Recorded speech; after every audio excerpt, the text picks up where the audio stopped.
mắc loại ung thư khiến 25.000 người chết mỗi năm. Bà cụ xuất viện chỉ sau 3 ngày.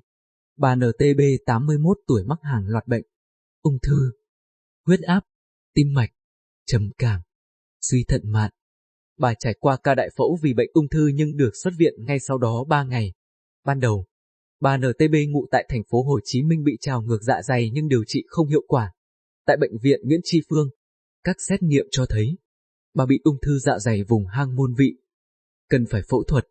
Ca phẫu thuật được chuẩn bị rất chu đáo vì người bệnh bị hàng loạt bệnh như tăng huyết áp, thiếu máu cơ tim, tiểu đường, suy thận mạn, viêm phế quản, rối loạn lo âu, trầm cảm.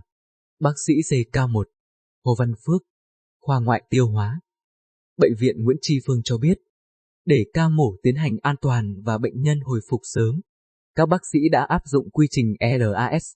Ca phẫu thuật được thực hiện trong 4 giờ. Nội soi cắt bán phần dưới dạ dày có khối u, nạo sạch các hạch di căn. Mặc dù là đại phẫu, nhưng 24 giờ sau đó, người bệnh đã ngồi dậy, uống nước, sữa và nước súp. Sau một ngày, bà B đã có thể ăn cháo, tập đi lại và xuất viện vào ngày thứ 3. Một tuần sau mổ, bệnh nhân 81 tuổi tái khám, cắt chỉ trong tình trạng ổn định về tinh thần và thể chất. Theo tiến sĩ, bác sĩ Lê Huy Lưu, trưởng khoa ngoại tiêu hóa, ung thư dạ dày là loại ung thư phổ biến nhất trong số các ung thư của đường tiêu hóa. Đây cũng là nguyên nhân gây tử vong cho khoảng 25.000 đến 35.000 người mỗi năm.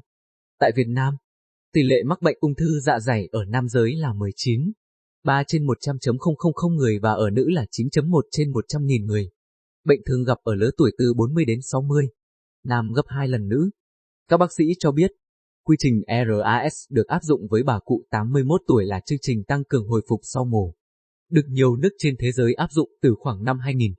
Chương trình có mục đích tối ưu hóa tình trạng bệnh nhân trước, trong và sau mổ, từ đó giảm thiểu các tác động do cuộc mổ và thúc đẩy nhanh quá trình hồi phục.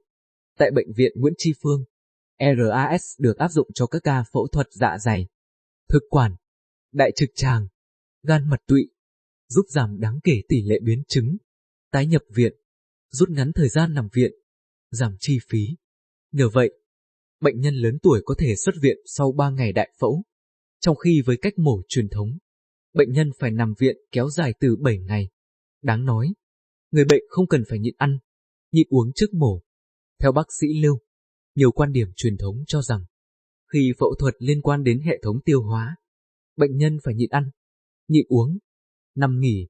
Tuy nhiên, ngày càng nhiều bằng chứng y học chứng minh, quan niệm đó làm chậm quá trình phục hồi, đặc biệt là ở những bệnh nhân lớn tuổi. Thay vì nhịn ăn qua đêm, RAS cho phép bệnh nhân dùng đồ uống có chứa đường 2 giờ trước khi phẫu thuật, sử dụng các phương pháp xâm lấn tối thiểu, quản lý chất lỏng để tìm kiếm sự cân bằng thay vì khối lượng lớn dịch truyền tĩnh mạch, tránh hoặc loại bỏ sớm các ống dẫn lưu, vận động sớm và có chế độ ăn ngay trong ngày phẫu thuật.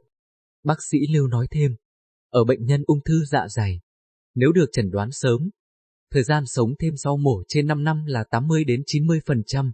Trong khi đó, ở giai đoạn muộn, tỷ lệ này chỉ khoảng 10 đến 15%. Do đó, ngay khi có các biểu hiện như ăn uống kém, chán ăn, khó chịu hoặc đau ở bụng, chướng hơi dạ dày sau khi ăn, toàn thân người mệt mỏi, giảm khả năng lao động, da xanh niêm mạc nhợt, người gầy sút cân nhanh, cần đi khám chuyên khoa tiêu hóa sớm để được chẩn đoán và điều trị kịp thời.